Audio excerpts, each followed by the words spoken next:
ఇప్పుడు మనం జరుపుకునేది ఇది అందరికీ పండగ లాంటిది కదా. భారతదేశంలో మొత్తం జరుపుకునే పండుగ, అవునా నాన్న?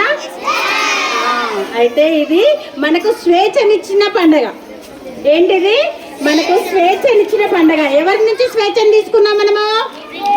బ్రిటిష్ వారి నుండి, వారి యొక్క బానిస సంఖ్యల నుండి మనము స్వేచ్ఛా జీవులుగా బయటికి వచ్చి స్వతంత్రంగా జీవించి ఈరోజు మనం పండుగ జరుపుకుంటున్నాం, అవునా? అయితే మరి ఈరోజు ఇంత స్పెషల్గా మనం జరుపుకుంటున్నామంటే, ఇంత సంతోషంగా జరుపుకుంటున్నామంటే ఎవరు కారణం? మహానీయులే కదా, స్వాతంత్ర సమర యోధులే కదా.